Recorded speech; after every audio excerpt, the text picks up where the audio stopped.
नमस्कार साथियों, मैं मनीष मेवाल आप सभी का आपके अपने चैनल में तहे दिल से स्वागत और अभिनंदन करता हूं। तो आज हम लोग पढ़ रहे हैं कक्षा 11 की राजनीति विज्ञान, और राजनीति विज्ञान में हम लोग पढ़ रहे हैं अंतिम अध्याय 10 संविधान का राजनीतिक दर्शन, political philosophy of the constitution, और आज है उसका लेक्चर नंबर 2, लेक्चर 2। आइए जानते हैं कि आज के लेक्चर में हमें क्या डिस्कस करना है। तो आज हम बात करेंगे संविधान लोकतांत्रिक बदलाव का साधन। ठीक है, तो किस प्रकार से लोकतांत्रिक में जो बदलाव होते हैं उसका साधन है, एक मीडियम है हमारा कॉन्स्टिट्यूशन। फिर बात करेंगे संविधान सभा की ओर मुड़कर क्यों देखें। कल हमने ये डिस्कशन करा था कि हमें संविधान सभा में जो डिबेट्स हुई हैं, जो बातचीत हुई है, उसको हमें बड़े ही गहन चिंतन से पढ़ना चाहिए, बड़े ही अच्छे से उसको पढ़ना चाहिए। तो आज सवाल ये उठता है कि हम संविधान सभा की ओर मुड़कर क्यों देखें, हम संविधान सभा की डिबेट्स पे क्यों वापस से पढ़ना चाहते हैं, उन डिबेट्स को हमें क्यों चर्चा करने की आवश्यकता है। ये सवाल आज है, और आज काफी सवाल आप लोगों के लिए बीच बीच में आएंगे जिनके जवाब हम देते हुए चलेंगे।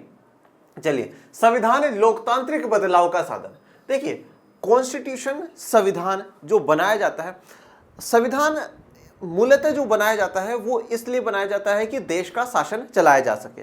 सीधा सा आंसर ये है कि देश का शासन जो हो वो चल सके, अच्छे से चल सके। और शासन का अर्थ होता है सरकार, सरकार का गठन हो और सरकार सही तरीके से अच्छे से कार्य करती रहे, लोगों के अधिकार हो, लोगों के कर्तव्य हो, सरकार के कुछ अधिकार हो, सरकार के कुछ कर्तव्य हो, इन सभी बातों को लेकर के संविधान एक दस्तावेज हमें देता है। संविधान एक दस्तावेज है। अभी जो शासन है या ये जो सरकार की हम लोग बात कर रहे हैं, सरकार का गठन देखिए बिना संविधान के भी हो जाता है, ऐसी कोई बड़ी बात नहीं है। ठीक है भाई, संविधान नहीं होगा और जैसे मान लीजिए किसी ने कह दिया कि भाई आज से पहले जैसे राजा महाराजा हुआ करते थे तो कौन से संविधान थे, वहां भी सरकार चल रही थी। परंतु आज के आधुनिक समय में संविधानों में जो सरकार बनाई जाती है वो इसलिए संविधान बन रहे हैं क्योंकि जो ये सरकार बन रही है वो निरंकुश ना हो। ठीक है, आपने बहुत सी बार पढ़ा होगा, देखिए फ्रांस की क्रांति आपने कक्षा 9 में पढ़ी, आपने पढ़ा निरंकुश राजा था। आपने बहुत सी कहानियां पढ़ी, वहां पे राजा किसी की सुनता नहीं था। ठीक है, आपने अनेकों कहानियां पढ़ी है। तो अब हमें आधुनिक काल में ये चीज सीखने की आवश्यकता है कि जो सरकारें हैं, जो शासन व्यवस्था है, वो निरंकुश नहीं होनी चाहिए, उन पर कंट्रोल होना चाहिए जनता का। जनता जैसा चाहती है, पब्लिक जैसा चाहती है, वैसा होना चाहिए। जैसा लोगों को इच्छा है कि वो चाहते हैं कि सरकार ये काम करे, सरकार जनता के प्रति उत्तरदायी रहे, सरकार जिम्मेवार सरकार का गठन हो, सरकार वैध सरकार बनाए, ऐसी सरकार बनाने में संविधान एक बड़ी भूमिका निभाता है। तो संविधान लोकतांत्रिक बदलाव का साधन है। किस प्रकार से है, आइए इसको और गहन चर्चा करते हैं। हमने संविधान के अर्थ और एक अच्छे संविधान की जरूरतों के बारे में पढ़ा है। तो हम जानते हैं संविधान का अर्थ, मीनिंग ऑफ इंडियन कॉन्स्टिट्यूशन है, meaning of the constitution. Constitution क्या होता है ये हम बहुत अच्छे से जान चुके हैं। जैसे कहां पढ़ा सर, ये हमने, ये अपन ने पढ़ा चैप्टर 1 में, अध्याय 1। इसलिए कहता हूं कि हमें एक एक बातों को बड़े ही ध्यान से पढ़ने की आवश्यकता होती है। अंतिम अध्याय में, इस किताब के अंतिम अध्याय में हम प्रथम अध्याय का जिक्र कर रहे हैं, तो इससे आपको पता लग जाता है कि हर चीज कितनी इंटरलिंक्ड है। तो हमने पढ़ा था संविधान का अर्थ, जैसे मैंने आपको बताया था, विधान मतलब कानून। याद करिए वो पहला लेक्चर, विधान यानी कानून, और स मतलब सर्वोच्च कानून। जो देश का सबसे सर्वोच्च, सबसे ऊंचा जो कानून है वो क्या कहलाएगा, संविधान कहलाएगा। सुप्रीम लॉ ऑफ द जो कंट्री है वो संविधान कहलाएगा। संविधान का अर्थ हम लोगों ने जाना। हमें एक संविधान की जरूरत क्यों होती है, हमें रिक्वायरमेंट क्यों है, व्हाई वी नीड कॉन्स्टिट्यूशन, ये टॉपिक हमने पढ़ा था। डायरेक्ट ये टॉपिक पढ़ा था। कहां पढ़ा, चैप्टर 1 में पढ़ा, लेक्चर 1, 2, 3 में पढ़ा होगा हम लोगों ने। तो संविधान का अर्थ, संविधान की जरूरतों के बारे में हम बड़े ही अच्छे से पढ़ चुके हैं। इस बात पर व्यापक सहमति है कि संविधान को अंगीकार करने का एक बड़ा कारण सत्ता को निरंकुश होने से रोकना है। देखिए, अब संविधान बनाना, संविधान को अपनाना, उसका सबसे बड़ा एक कारण होता है, वो ये होता है सत्ता। सत्ता को, पावर को निरंकुश होने से रोकना। किसी एक व्यक्ति के पास इतनी शक्तियां ना चली जाए कि वो जो मर्जी में आए वो करे। किसी एक संस्था के पास, किसी एक अंग के पास इतनी शक्ति ना हो जाए कि जो उसके मन में आए वो करे। ऐसा बिल्कुल भी नहीं होना चाहिए। तो ये जो पावर है, ये जो सत्ता है, इस सत्ता को निरंकुश होने से, इसको पर कंट्रोल ना हो, ऐसी स्थिति से बचाने के लिए हमें संविधान की आवश्यकता होती है। जैसा कि उदाहरण आप देखिए, हिटलर भी आपको यहाँ पे दिख रहे हैं। अब हिटलर है या यूएसएसआर के स्टालिन के बारे में आपने पढ़ा होगा, ये क्या थे, तानाशाही थे। तानाशाही थे, संविधान विधान सब कुछ हटा करके इन्होंने सिर्फ अपनी मनमानी करी। अगर उस समय लोग जागरूक रह करके संविधान की बात को मान करके चलते और संविधान को बनाए रखते तो ऐसे नेता नहीं टिक पाते। परंतु हिटलर ने सब कुछ खत्म कर करके अपनी तानाशाही को चलाए रखा। तो सत्ता को निरंकुश होने से रोकने के लिए हम संविधान को अपनाते हैं। अगर आप देश के कानून को सर आंखों पे रखेंगे, देश के संविधान को सर आंखों पे रखेंगे, संविधान को मानेंगे, सर्वोच्च मान करके चलेंगे, तो आप मान करके चलिए देश का विकास ही होगा, देश आगे ही बढ़ेगा। ठीक है ना। तो संविधान को मान करके चलना, संविधान से ऊपर कोई नहीं है। संविधान हमारे लिए जनता के लिए बना है, जनता की सुरक्षा के लिए बना है, जनता की रक्षा के लिए बना है, इसको मान करके चलना है। संविधान के अधीन रह करके ही हमें सारे कार्य करने चाहिए। तो सबसे पहला कारण अगर हम संविधान अपनाते हैं तो उसका क्या है कि सत्ता को निरंकुश होने से रोकना। आधुनिक राज्य अति की हद तक ताकतवर है, बल प्रयोग और दंड शक्ति पर राज्य का एकाधिकार माना जाता है। अब आधुनिक राज्य, ये राज्य का मतलब तो आप समझ गए होंगे, मुझे शायद वापस बताने की आवश्यकता भी नहीं है कि राज्य क्या होता है। ठीक है, स्टेट की हम लोग बात कर चुके हैं। राज्य क्या है, कौन से आर्टिकल में पढ़ा था? आर्टिकल नंबर 12 में हमने राज्य की परिभाषा जानी थी। उसके बाद आर्टिकल 36 में भी हमने राज्य की परिभाषा जानी थी। तो जनरली अगर मैं कहूं, जिन भी बच्चों ने नहीं देखी होगी वो परिभाषा, वो बड़ी परिभाषा है। कहां पे पढ़ी थी? मौलिक अधिकार वाले चैप्टर में पढ़ी थी सर परिभाषा।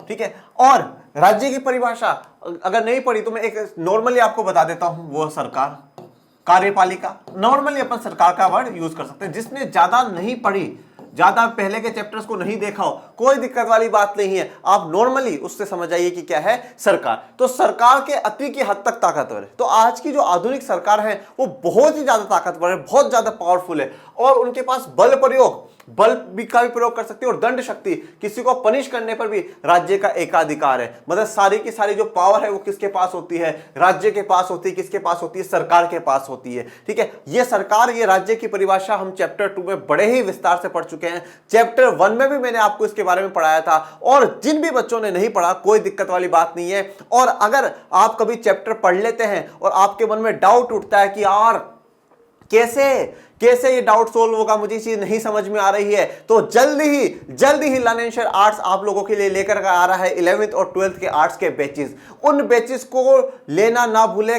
कब लॉन्च होंगे ये जल्दी आपको पता चल जाएगा, उनमें क्या क्या फैसिलिटीज होंगी वो आप लोगों को पता चल जाएगा। तो बड़ी खुशखबरी आप लोगों के लिए है कि लर्न एंड शेयर की टीम अब आर्ट्स के भी 11th 12th के बैचेस लेकर के आएंगी, जिसमें पॉलिटी, हिस्ट्री, ज्योग्राफी, इकोनॉमिक्स के गजब की तैयारी आप लोगों की कराई जाएगी। ये कोर्स कब लॉन्च होंगे उसके लिए आप हमारे टेलीग्राम चैनल को ज्वाइन कर ले और यूट्यूब को सब्सक्राइब कर करके रखें। तो राज्य का एकाधिकार माना जाता है। यदि ऐसे राज्य की संस्थाएं गलत हाथों में पड़ जाए तो क्या होगा? ये बड़ा सवाल है, ये सोचने वाला सवाल है। ये जैसे बिल्कुल सोच रहे हैं तो आपको भी यहां पर सोचना चाहिए कि जो राज्य की जितनी भी संस्थाएं हम लोग देखते हैं, कार्यपालिका का एक बड़ा विस्तार हम लोग बात करते हैं जब राज्य हम लोग पढ़ते हैं, ये गलत हाथों में पड़ जाए तो मतलब पूरा जो सिस्टम है वो गलत हाथों में चला जाए तो क्या होगा?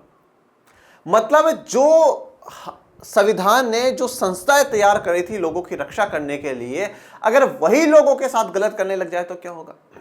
किसी एक विशेष समूह को टारगेट कर लिया जाए तो क्या होगा? बड़े सवाल दिमाग में आते हैं और इन सवालों के जवाब हम आगे देखते हैं।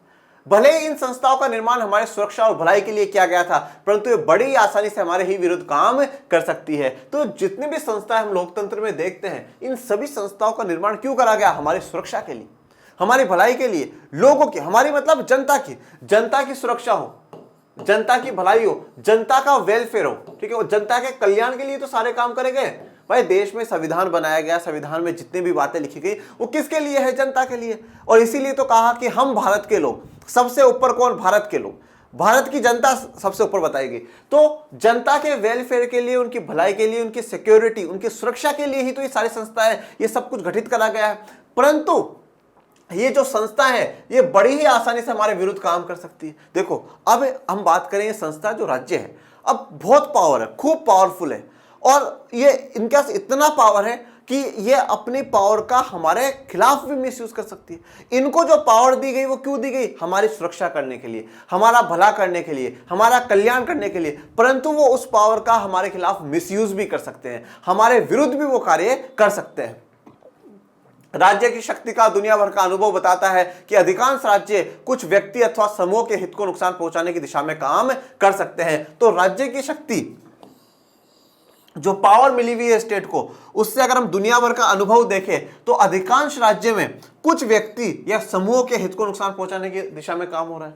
ठीक है, जैसे अगर अपन बात करें, आप हिटलर का नाम लीजिए। देखिए एक बार बहुत से बच्चे पूछते हैं कि सर हमें इतिहास पढ़ने की जरूरत क्यों है, हमें हाई स्टोरी पढ़ने की आवश्यकता क्यों? इसलिए जरूरी है कि बच्चों अगर आप इतिहास पढ़ते हो तो आपको कुछ बातें पता होती है और आप इसको कनेक्ट करके देख सकते हो। ये इन्होंने क्या कहा कि कुछ व्यक्ति या समूह के हित के नुकसान पहुंचाने के लिए, तो हिटलर ने किसको नुकसान पहुंचाने की कोशिश करी थी? यहूदियों को। यहूदियों को उसने पूरा टारगेट करा था। यहूदी हो गए, काले रंग के जो लोग हो गए वो हो गए, या जो विकलांग है, फिजिकली डिसेबल्ड है, ऐसे लोगों को उन्होंने पूर्ण रूप से टारगेट करा था। तो अब एक समूह विशेष को या कुछ व्यक्तियों को नुकसान पहुंचाने के लिए राज्य काम कर रहा है। राज्य मतलब सरकार। सरकार किसकी? हिटलर की। तो हिटलर किसके खिलाफ काम कर रहा है? यहूदियों के खिलाफ काम कर रहा है, उनको नुकसान पहुंचाने का काम कर रहा है। अब ये जो सरकार बनी है, सब कुछ जो हुआ वो क्यों हुआ था? जनता की सुरक्षा के लिए, भलाई के लिए, परंतु ये काम किसके लिए कर रहे हैं? एक समूह को नुकसान पहुंचाने के लिए। अगर ऐसा है तो हमें सत्ता के खेल के नियमों को इस तरह बनाना चाहिए कि राज्य की इस प्रवृत्ति पर अंकुश लगे। अगर ऐसा हो सकता है, ठीक है, तो फिर हम जो सत्ता का ये जो खेल है, इसके जो नियम है, इसके जो रूल्स और रेगुलेशंस है, उसको इस प्रकार से बनाए कि उन पर अंकुश लग जाए, उन पर कंट्रोल लग जाए। मतलब कोई भी, चाहे शासक आए, कोई भी आए, पर वो ऐसा ना कर सके, किसी एक समूह को, किसी एक व्यक्ति को विशेष टारगेट ना करे और सबकी सुरक्षा, सबकी भलाई के लिए काम करे। संविधान ये बुनियादी नियम प्रदान करता है और राज्य को निरंकुश बनाने से रोकता है। संविधान यही बुनियादी नियम, ये जो बेसिक रूल्स है, ये बेसिक रूल्स प्रोवाइड कौन करता है? कॉन्स्टिट्यूशन प्रोवाइड करता है। ये जो बेसिक जो नियम है वो संविधान देता है कि भाई इन नियमों को हमें मान करके चलना है। इन नियमों को मान करके चलते रहेंगे तो जो भी शासक है वो कभी भी निरंकुश नहीं होगा, वो कभी भी डेस्पोटिक नहीं होगा, वो कभी भी एब्सोल्यूटिज्म पर नहीं जाएगा, वो कभी भी ऐसा नहीं आएगा कि जब जनता का उन पे कंट्रोल ना हो। तो जनता का कंट्रोल होने के लिए ये संविधान के नियमों का जनता को पता होना भी बहुत जरूरी है। ठीक है, संविधान सिर्फ और सिर्फ हमें एक सब्जेक्ट की तरह नहीं पढ़ना चाहिए। संविधान हमें इसलिए भी पढ़ना चाहिए कि हम जिस देश में रहते हैं उस देश के संविधान, उसकी कानून की हमें जानकारी होनी चाहिए। ठीक है, हम हमारे संविधान को जानेंगे तभी तो हम हमारे हकों की, हमारे अधिकारों की, हमारे कर्तव्यों की बात कर पाएंगे।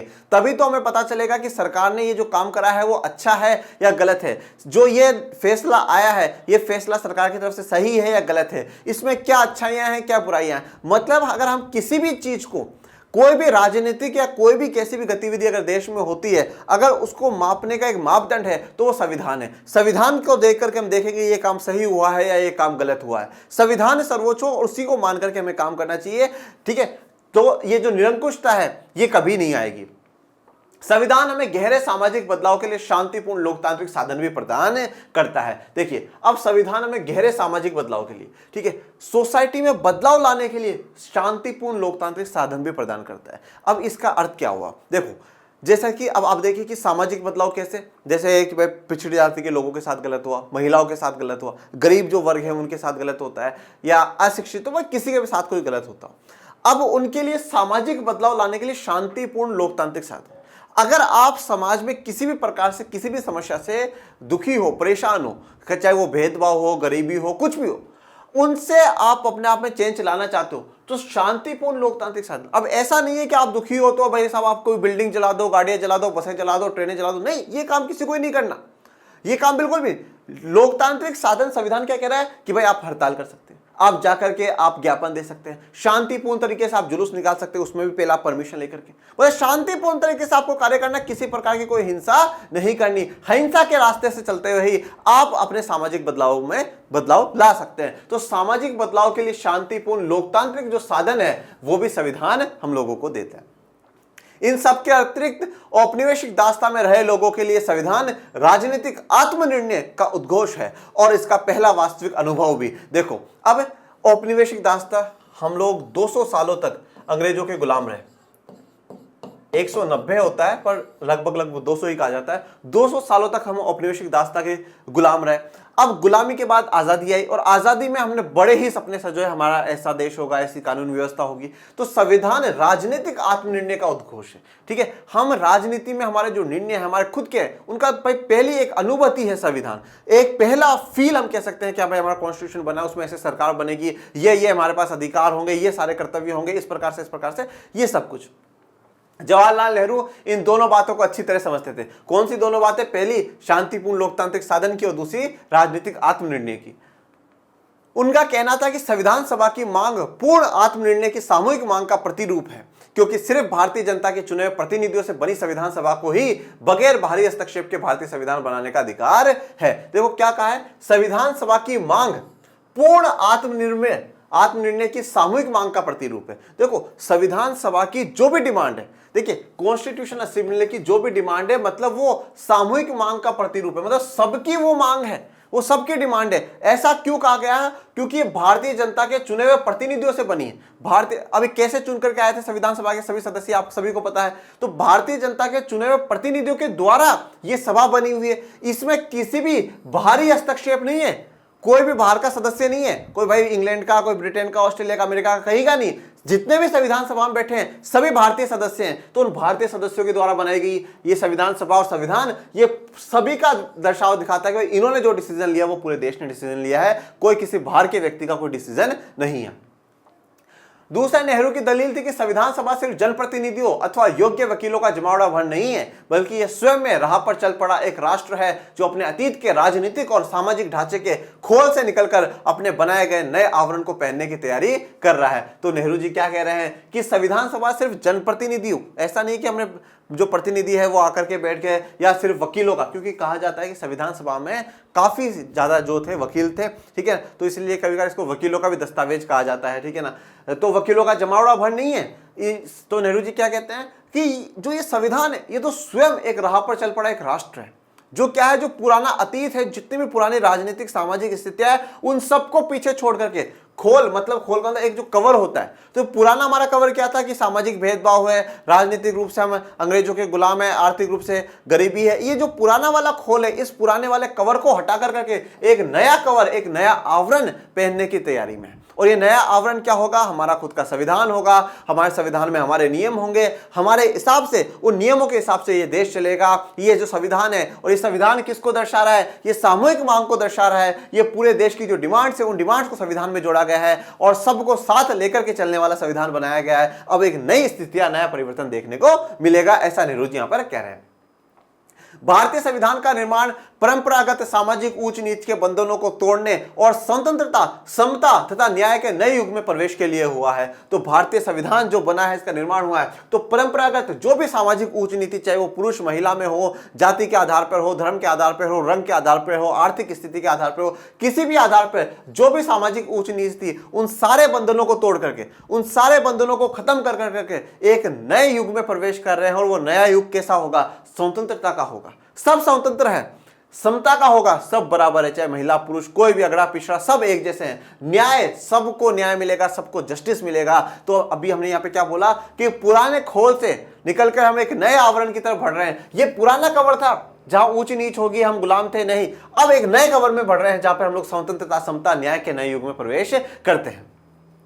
इस नजरिए में संविधान कि लोकतंत्र के सिद्धांत को पूरी तरह से बदल रख देने की क्षमता है। तो इस नजरिए में संवैधानिक लोकतंत्र के सिद्धांत को पूरी तरह बदल रख देने की क्षमता है। इस नजरिए के अनुसार संविधान की मौजूदगी सत्तासीन लोगों की शक्ति पर अंकुश ही नहीं लगा थी, बल्कि जो लोग परंपरागत तौर पर सत्ता से दूर रहे हैं उनका सशक्तिकरण भी करती है। देखिए, तो अब संविधान, जो मैंने आपको बार बार कहा कि संविधान, भारतीय संविधान सिर्फ और सिर्फ एक कानूनी दस्तावेज नहीं है, यह सामाजिक और आर्थिक बदलाव लाने वाला दस्तावेज है।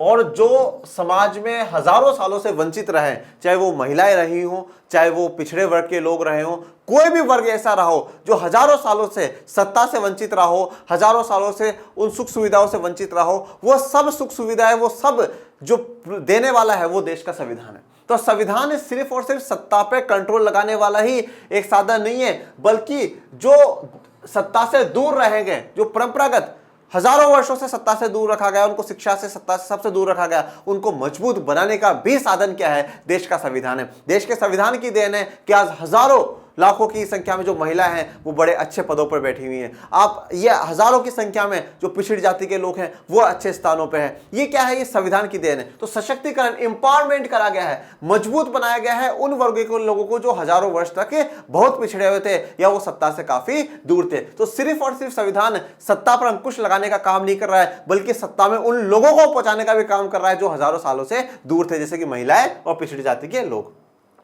संविधान कमजोर लोगों को उनका वाजिब हक सामुदायिक रूप में हासिल करने की ताकत देता है। तो संविधान जो कमजोर लोग हैं, ठीक है, उनका वाजिब हक सामुदायिक रूप में हासिल करने की वजह, जैसे आप देख सकते हैं जो कमजोर वर्ग के लोग हैं उनको अपना वाजिब हक, ठीक है भाई, वो अपनी डिमांड्स को मांग सकते हैं और डिमांड्स को फुलफिल करवा सकते हैं। फिर हम नेक्स्ट टॉपिक बढ़ते हैं, संविधान सभा की ओर मुड़कर क्यों देखें। ये एक बड़ा सवाल है, ठीक है। ये स्टार्टिंग के चैप्टर्स में भी हमने देखा था कि हम लोग आज हम 2023 में खड़े हैं। संविधान 1950 में लागू हुआ था। 73 साल पुराने संविधान की बात हम आज क्यों माने? जो संविधान 20वीं शताब्दी में बना था और आज हम 21वीं शताब्दी में हैं, हम उस संविधान की बात क्यों माने? क्या सच में उस समय के हालात और आज के हालात क्या सेम हैं? वो जो संविधान बना था, हो सकता है कि वो उस समय के हालातों के अनुसार बना हो, तो जब वो उस समय के हालात थे तो फिर आज के समय के हालात में वो संविधान कैसे काम कर सकता है? इन सारे सवालों के जवाब हम पहले भी ले चुके हैं, पहले भी देख चुके हैं, स्टार्टिंग के चैप्टर्स में भी देख चुके हैं, परंतु मैं आज एक बार और देखेंगे। आज सवाल ये नहीं है कि संविधान की बात नहीं, आज बात हो रही संविधान सभा की, क्योंकि लास्ट लेक्चर में हम ये पढ़ करके आते हैं कि हमें संविधान सभा की डिबेट्स को पढ़ना चाहिए। अगर हम कोई भी कंटेंट, कोई भी संविधान का अनुच्छेद अगर पढ़ रहे हैं तो उसको हमें संविधान सभा में जो डिबेट हुई है, जो बातचीत हुई है, उन पर हमें गौर करना चाहिए। उसके उस आर्टिकल को, उस अनुच्छेद को जोड़ने के पीछे क्या मंशा संविधान सभा के सदस्यों की रही है, वो हमें जानना आवश्यक है। तो सवाल यह उठा कि हम संविधान सभा की ओर मुड़कर के देखें, तो देखें क्यों हम संविधान सभा की डिबेट्स पढ़ें? एक एज अ स्टूडेंट होने के लिए हमारे पास संविधान सभा की डिबेट्स पढ़ने का क्या फायदा होगा? आइए जानते हैं। पीछे क्यों मुड़े और अपने को अतीत से क्यों बांध कर रखे? तो हम पीछे क्यों मुड़ करके देखें, और क्यों हम अपने आप को जो अतीत में जो तैयार हुआ, जो दस्तावेज या जो भी अतीत में जो भी घटनाएं हुई, भेदभाव हुआ, सब कुछ, उन सब खुद को क्यों बांध करके रखें? हम क्यों संविधान सभा की तरफ देखें? कानून और राजनीतिक विचारों के इतिहासकार के लिए यह बात ठीक हो सकती है कि वह पीछे मुड़कर देखे कि कानूनी और राजनीतिक विचारों का आधार कहां छुपा है। तो यहां पर भी आप सोच ही रहे हैं। तो यहां पर देखो, जो कानून से जुड़े हुए हैं, जो लॉ से जुड़े हुए हैं, जो राजनीतिक विचार, जो पॉलिटिकल विचारों से हैं, उनके लिए शायद ये पढ़ना ठीक है। उनको पता चले कि सच में ये जो कानून निकला कहां से निकला, इस कानून को जोड़ने के पीछे उद्देश्य क्या था, ये राजनीतिक जो विचार जोड़ा गया इसके पीछे उद्देश्य क्या था। तो उद्देश्य वो कहीं ना कहीं उस डेप्थ से निकाल करके लेकर के आ जाए। परंतु सवाल आता है कि राजनीति के विद्यार्थी के लिए संविधान निर्माताओं के सरोकार और मंशा को जानना क्यों जरूरी है? तो जो कानूनी रूप से पढ़ाई कर रहा है, जो राजनीतिक विचारों को जानना चाहता है, उनके लिए ठीक है संविधान सभा की डिबेट्स को पढ़ना। परंतु हम तो एक कक्षा 11 के विद्यार्थी हैं। हमारे विद्यार्थियों के लिए संविधान निर्माताओं के सरोकार, उनकी मंशा, उनकी इच्छा, उन्होंने क्यों जोड़ा, क्यों हटाया, सब कुछ ये जानना क्यों जरूरी है, क्यों आवश्यक है? फिर जवाब एक ही आएगा। आज आप क्लास 11th में, हो सकता है आप आगे जाके कानून में हो सकता है आप आगे जाके राजनीतिक में हो। और मैं हमेशा एक बात अभी भी कही थी कि संविधान सिर्फ और सिर्फ हमें कक्षा के हिसाब से नहीं, हमें संविधान सबको पढ़ना चाहिए। मैं तो कहता हूं कि संविधान पढ़ाना कंपलसरी कर देना चाहिए क्लास 6 से लेकर के 12 तक, चाहे कोई सा भी सब्जेक्ट हो, साइंस हो, मैथ हो, बायो हो, कॉमर्स हो, आर्ट्स हो, कोई दूसरे सब्जेक्ट हो, कोई सा भी हो, पर संविधान कंपलसरी कर देना चाहिए। उस पर डिबेट्स होनी चाहिए, उस पर ऐसे राइटिंग होना चाहिए, बच्चों में जितनी ज़्यादा जागरूकता आ सके उतनी जागरूकता लेकर के आनी चाहिए, तो वो पढ़ना चाहिए। ये सवाल उठना ही नहीं चाहिए कि हम विद्यार्थी हैं तो विद्यार्थी, और आप पॉलिटिक्स के विद्यार्थी हैं, पॉलिटिक्स के विद्यार्थी, और पॉलिटिक्स का जो आधार है वो देश का संविधान है। अगर उसके मूल जो बात जोड़ी गई उसके पीछे अगर आपको रीजंस नहीं पता होगा तो कहीं ना कहीं अधूरा ज्ञान होगा। क्यों नहीं बदली हुई स्थितियों पर गौर किया जाए और इस बात की नई परिभाषा बनाई जाए कि संविधान किन किन बातों में सही और गलत का फैसला दे सकता है। तो अब देखिए, अब परिस्थितियां बदल चुकी है, स्थितियां बदल चुकी है। जब स्थितियां बदल चुकी है तो अब हमें इन बात का फैसला करना चाहिए कि संविधान किन किन बातों में सही और गलत का फैसला कर सकता है। मतलब जो ये काम है तो इसमें संविधान सही है और इसमें थोड़ा गलत है, ये स्थिति आ चुकी है। अब एक उदाहरण लेते हैं अमेरिका का। वहां संविधान 18वीं सदी के उत्तरार्ध में लिखा गया है, ठीक है। 18वीं सदी के उत्तरार्ध का मतलब है 1750 के बाद, 1750 से लेकर के 1800 के बीच में। अब याद करिए, लेक्चर 1 चैप्टर 1 में मैंने आप लोगों को बताया था कि अमेरिका का संविधान कब आया। अब आज आप कमेंट बॉक्स में मुझे बताइएगा कि अमेरिका का संविधान कब आया। उस युग के मूल्य और मानक का इस्तेमाल 21वीं सदी में करना बेतुका कहा जाएगा। बिल्कुल सही बात है भाई, 18वीं सदी में आज आप लगाए तो 223 साल तो नॉर्मल हो गए, और बाकी उसके जब आप बताना मुझे तो टोटल मतलब 200 से भी ज़्यादा ईयर हो गया। 200 सालों पहले कोई चीज़ लिखी गई थी, उन मानकों को या हम उन मूल्य को अगर देखते हैं तो फिर आज वो बातें मानना बड़ी बेतुकी बात है। हम 18वीं शताब्दी की बात कर रहे हैं और आज 21वीं शताब्दी में जी रहे हैं, उन बातों को माने तो गलत होगा। देखिए एक बात और, अमेरिका के संविधान से जब भारत के संविधान की तुलना करी जाती है तो बहुत से लोग ये कहते हैं कि अमेरिका के संविधान में सिर्फ 4-5 संशोधन हुए हैं, 7 संशोधन हुए हैं, 4 महीने में उनका संविधान तैयार हो गया था। भारत के संविधान में इतने संशोधन क्यों? देखिए मैं आपको कारण बताता हूं। पहली बात तो क्या है कि अमेरिका का जो कॉन्स्टिट्यूशन है ना, अमेरिका का कॉन्स्टिट्यूशन केंद्र के लिए अलग है और राज्य के लिए अलग है। ठीक है, केंद्र के लिए अलग है और राज्य के लिए अलग है। तो वहां पे जो मेन जो वहां का संविधान है जो केंद्र के लिए है, तो उसमें काफी कम आर्टिकल्स जोड़े गए हैं, काफी कम। और भारत का जो संविधान है उसमें केंद्र और राज्य एक साथ है। भाई यहाँ पे देश के संविधान में राज्यों के लिए भी प्रावधान है और केंद्र के लिए भी प्रावधान है, परंतु अमेरिका के संविधान में एक संविधान बनाया गया जो केंद्र के लिए है और बाकी फिर सारे राज्यों को छूट दी गई कि भाई आप अपना अपना कॉन्स्टिट्यूशन, आप अपना अपना संविधान बना सकते हैं। तो पहला कारण तो ये। दूसरा कारण ये कि जितनी विविधताएं भारत में है उतनी विविधता अमेरिका में नहीं है। भारत का उद्देश्य सभी विविधताओं को साथ लेकर के चलना था, सबको एक कर करके चलना था। किसी विविधता को, किसी भी विचारधारा को दबाने का उद्देश्य संविधान सभा के निर्माताओं का नहीं रहा। किसी भी संविधान का आर्टिकल से यह नजर नहीं आता कि किसी विविधता या विचारधारा को दबाने की कोशिश करेगी। अमेरिका में इतनी विविधताएं नहीं थी। ठीक है। तीसरा, अगर मैं मानता हूं कि हमारे देश के संविधान में सामाजिक और आर्थिक कल्याण के भी काफी कार्य करे गए, सामाजिक और आर्थिक कल्याण के भी काफी कार्य करेंगे। ठीक है। तो और अब जैसे वहां पे मुख्य, जैसे आप देखिए राज्य का बिल्कुल ही अलग कर दिया गया है संविधान, तो काफी कुछ जो अब राज्य में संविधानों में जो चेंज हुआ होगा, जो अमेंडमेंट होंगे, संशोधन होंगे, वो हमें नहीं पता। जो मेन में करे हैं वो हमें दर्शा दिया। इसमें मुख्य है भाई ऐसा व्यवस्था होगी, ये व्यवस्था होगी, मेन जो बातें हैं वो बातें जोड़ दी गई हैं, बाकी और उनमें ज्यादा अमेंडमेंट्स नहीं करे गए। तो ये कुछ कारण है। और अमेरिका की स्थिति में और भारत की स्थिति में बड़ा अंतर है बेटा। अमेरिका की स्थिति और भारत की स्थिति में बड़ा अंतर है। अमेरिका में भी भेदभाव वाली स्थिति है। अमेरिका में रंग के आधार पर भेदभाव होता है। ठीक है। और भारत में तो जैसे आप जाति के आधार पर, लिंग के आधार पर भेदभाव आप देखते हैं।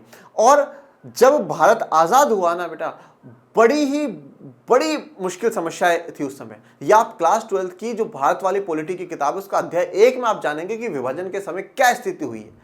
तो आप ये कल्पना नहीं कर सकते कि 1946 में 9 दिसंबर 1946 से जब से भारत का संविधान लिखा जाना शुरू हुआ और 26 नवंबर 1949 तक भारत का संविधान लिखा गया। भारत के संविधान निर्माताओं ने सिर्फ देश का संविधान नहीं लिखा, संविधान तो लिखा ही लिखा, उसके साथ उस समय जो सामाजिक समस्याएं हो रही है उन समस्याओं को देखा।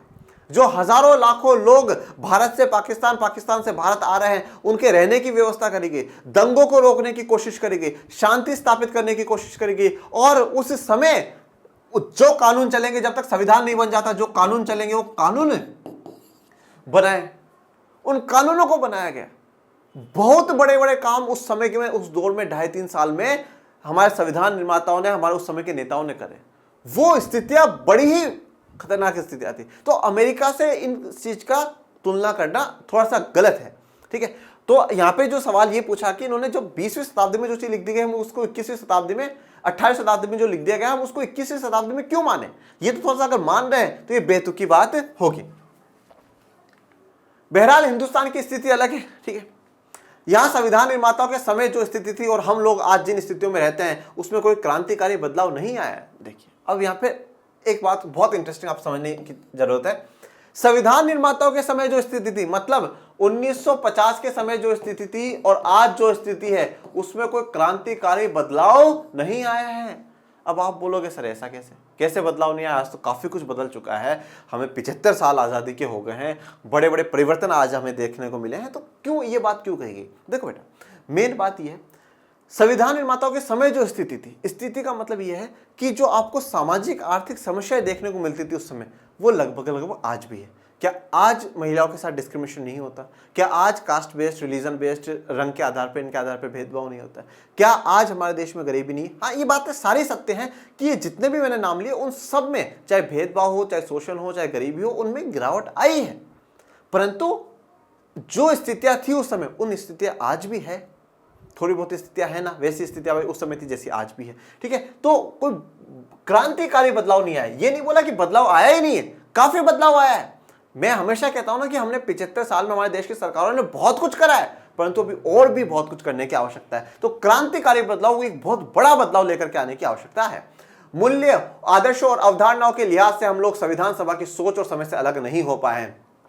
जो मूल्य संविधान सभा के नेताओं के थे वही मूल्य आज हमारे हैं, वही वैल्यूज हमारी है। समानता की, स्वतंत्रता की, न्याय की, बंधुत्व की, आदर्श भी हमारे वही है, वही हमारे कॉन्सेप्ट, सब कुछ हमारा वही है।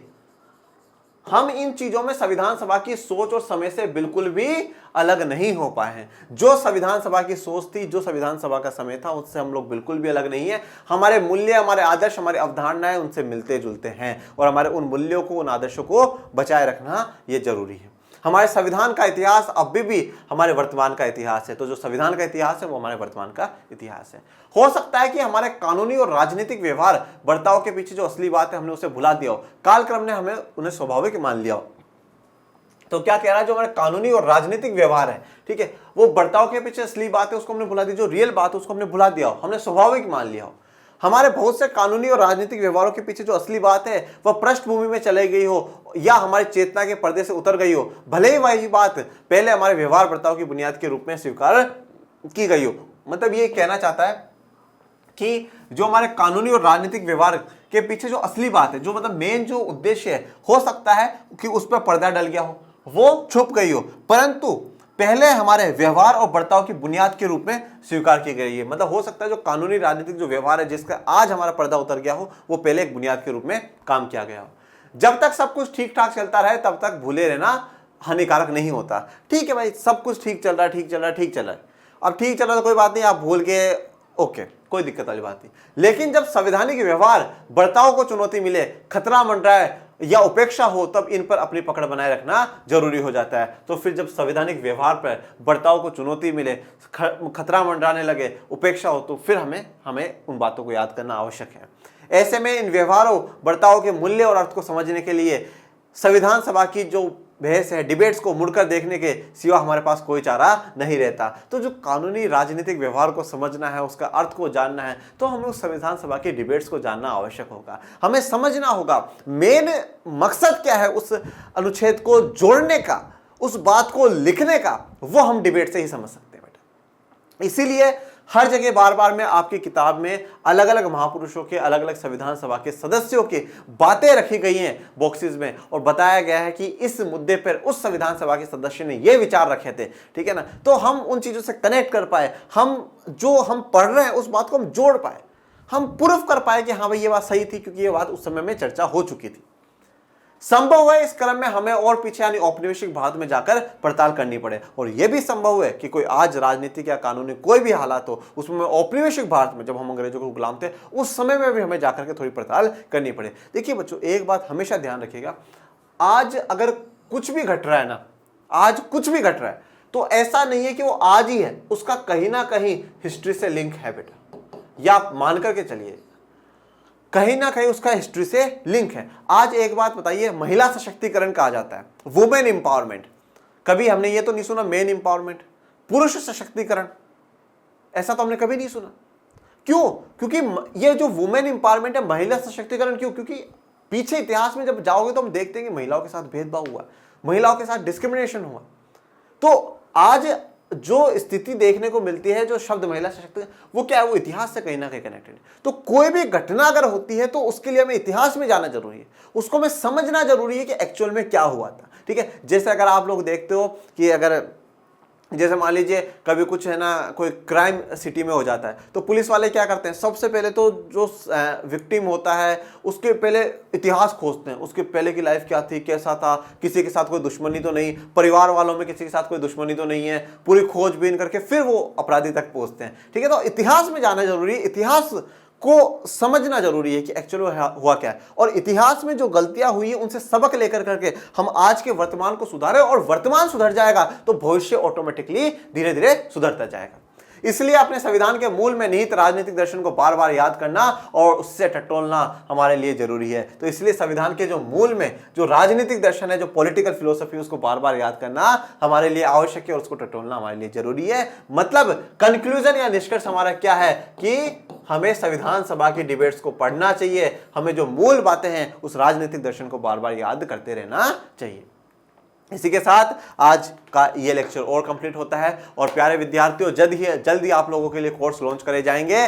और कब करे जाएंगे उसके लिए आप टेलीग्राम चैनल आर्ट्स का ज्वाइन कर लीजिएगा, डिस्क्रिप्शन में लिंक है। यूट्यूब को चैनल को सब्सक्राइब कर लीजिएगा, जल्दी आपको खबर मिलने वाली है। 11th-12th के आर्ट्स के चैनल पे सब्सक्राइब बैचेस लॉन्च होने वाले हैं और आप अपने दोस्तों तक सब तक ये खबर फैला दीजिए। बड़ी खुशखबरी आप लोगों के लिए है। और जल्द ही 12th की क्लासेस भी स्टार्ट हो जाएगी। जो भी बच्चे कमेंट कर रहे थे, 12th की क्लास भी हम स्टार्ट करने वाले हैं। बस पढ़ते रहिए, आगे बढ़ते रहिए, लाइक शेयर सब्सक्राइब करते रहिए। मिलेंगे नेक्स्ट लेक्चर में, तब तक के लिए थैंक यू सो मच। जय हिंद, जय भारत।